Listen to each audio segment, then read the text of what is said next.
Support for Colorado Today comes from Credit Union of Colorado. With access to over 30,000 ATMs and a mobile app, they're dedicated to offering the services of a big bank with a heart. Learn more at honestlygood.org.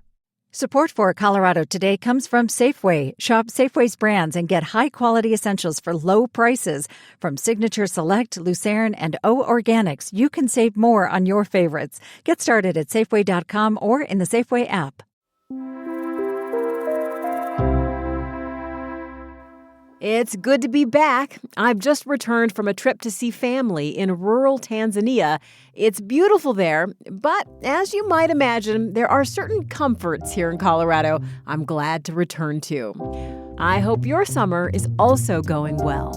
I'm Bazi Kanani.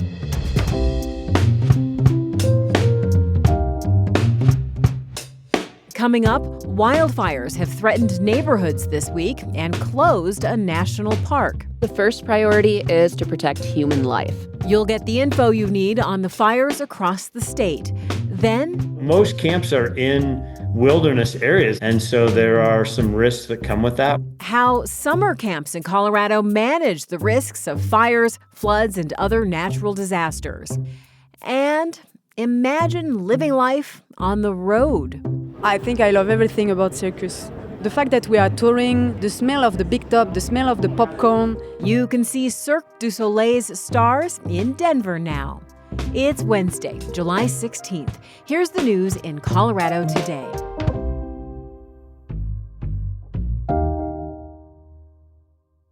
Colorado's fire season is in full swing.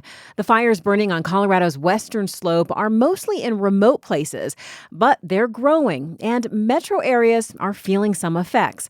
Plus, the national park at Black Canyon of the Gunnison has been closed indefinitely.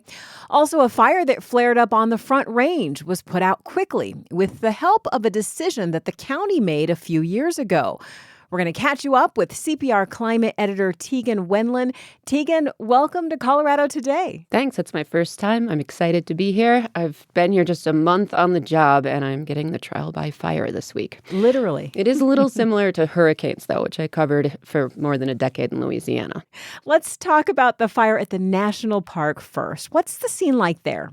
So it's burning on the side of the park where most visitors go. That's the South Rim, though it gets less traffic compared to a place like the Rocky Mountain National Park.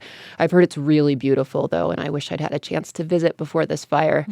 The walls of the canyon are really steep, and so what's happening is that as the fuel, like dead trees and grass, in the lower part of the canyon burns, more dried wood and debris from above is then rolling down, feeding the fire upwards.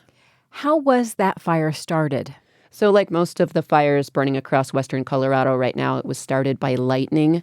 The other big one is about 40 miles south of Grand Junction, and it's been growing overnight this week, fueled in part by gusty winds and severe drought conditions in the western part of the state. And increasing numbers of people are being told to evacuate in that area.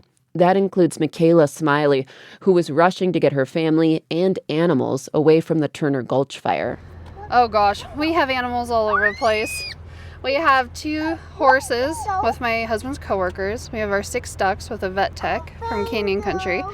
And then we have our 16 chickens with my husband's coworker. And then the dogs are at a different coworker's house, and then the cats are at a different coworker's house. This is what it would be like if my mom had to evacuate. A lot of work to get all those animals to safety. What are firefighters trying to do right now with these fires? What's their strategy? And is it what we should expect when fires are burning in remote areas? You know, it does seem like a lot of fires all at once, but it actually doesn't compare at all to the 2020 fire season when there were 2 huge fires that burned hundreds of thousands of acres. By comparison, the biggest fire right now, as of yesterday, was about 8,000 acres. Kent Maxwell helps run Colorado Fire Camp. It's a wildland firefighter school in Salida. He said it's been a pretty average season so far in Colorado, and that officials have to consider a bunch of different factors when thinking about how to fight a wildfire. At what expense to fight the remote fires? Or do you put your efforts where there's communities at risk, the critical infrastructure, or realizing that fire does play a role in certain areas. And so in some of the backcountry stuff, yeah, fire is going to do its thing. And we may not have within our means to change dramatically how it burns across the landscape in all areas. He said the first priority is to protect human life, and that includes firefighters who are put in some pretty dangerous situations fighting these fires. Certainly. Let's talk about a fire that started on the Front Range on Sunday. Thankfully, that one got put out quickly. This was in Douglas County. What happened there? Yeah, this was interesting. It started on Sunday near Chatfield State Park. They're not exactly sure how yet, but they're investigating whether it could have been sparks from the train track because there were a bunch of small spot fires that started the same way that same day. It came right up to homes and neighborhoods, and by the next day, it was almost entirely contained. So what's really interesting is that Douglas County has a contract for a firefighting helicopter, which dumped 26,000 gallons of water on that fire pretty quickly, and that allowed firefighters to get in there and contain it. So fast access to a helicopter was key then. Exactly. On Monday, county officials gave a pretty impassioned press conference about how important that new helicopter crew, or HeliTAC as it's called, was at containing that fire. Officials said they're the only county in the state with this kind of air support year-round, and that the $1.8 million equipment and team were worth it. Here's Sheriff Darren Weekly. So how we don't have a helicopter ready to go and on standby in the Denver metro area is beyond me. And I'm just grateful, and our citizens in Douglas County should be grateful that our commissioners are willing to make that investment for public safety in Douglas County. The sheriff there calling for other counties to get access to helicopters. What else have you learned about firefighter staffing and whether that's impacted these fires? Yeah, this came up during the Douglas County presser as well. The fire chief said they had actually asked for state or federal crews to help them fight that fire on the ground, but they were told those firefighters were not available due to the other fires burning in the state. The state does have 2 helicopters, but they said those were putting out other fires. So the climate team's going to be looking into firefighting capacity and the potential impacts of federal cuts to the U.S. Forest Service in the days to come. We look forward to that reporting. CPR climate editor Tegan Wendland, thank you. Thanks for having me.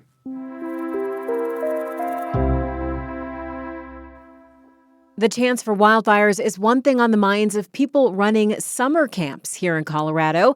They're also still processing the news from Texas and the flooding that has killed dozens of young campers there. The camping community is a very tight-knit group of people. Jeff Cheeley directs Cheeley Colorado Camps in Estes Park.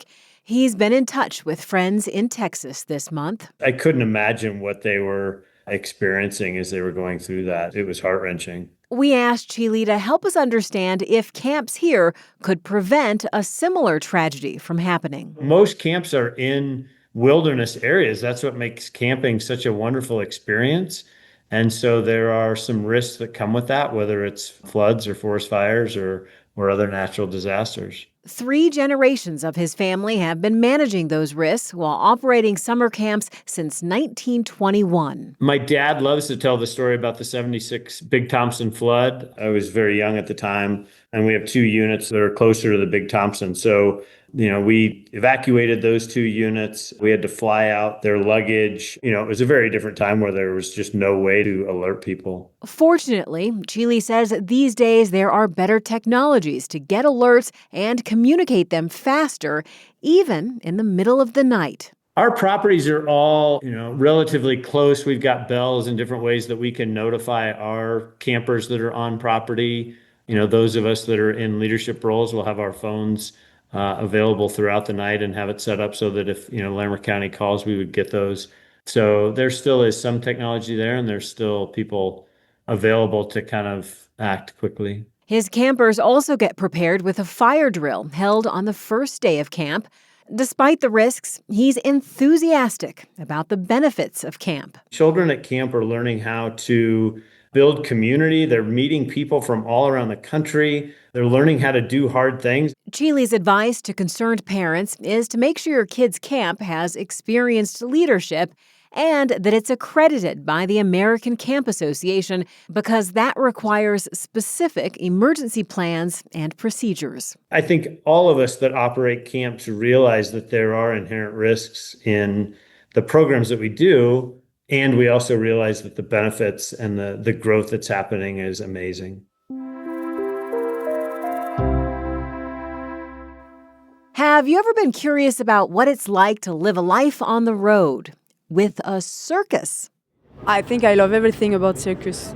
Like, I just love the fact that we are touring the big top, the smell of the big top, the smell of the popcorn, the proximity with the people, the fact that we move, that we are living with a team that is a family. Luana Souclé is a French trapeze artist. She's in Denver with Cirque de Soleil for a show that opened this weekend.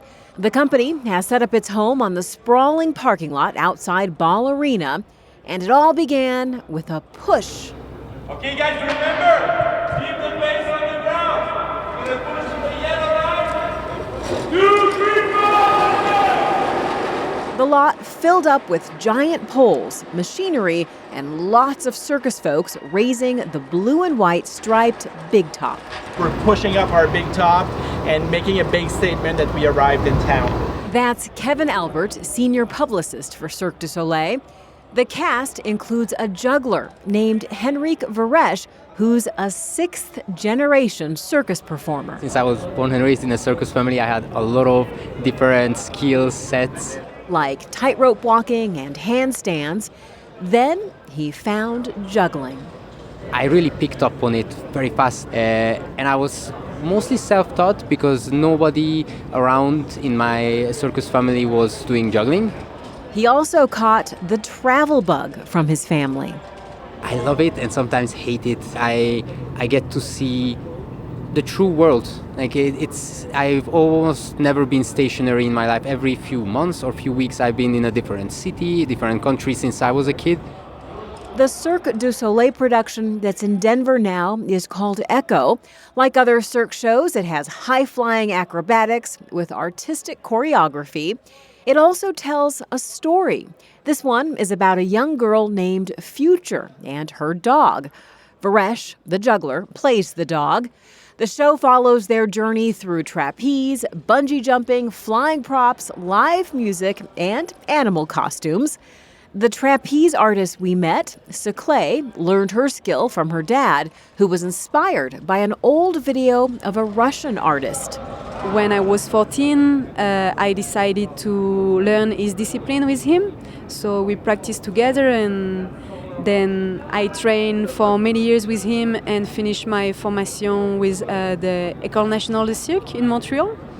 And here I am. Here is now in Denver for a few weeks. Echo runs through mid-August. See photos of the big tent raising and of rehearsals at the link in our show notes. Reporting for today's show came from CPR's Andrea Dukakis, Lauren Antonoff-Hart, Sam Brash, Matteo Schimpf, Stina Sieg, and Ishan Thakur. To keep up with what's happening in our state, be sure to follow Colorado Today in your podcast app. And leave a review. I'm Bazi Kanani. This is CPR News.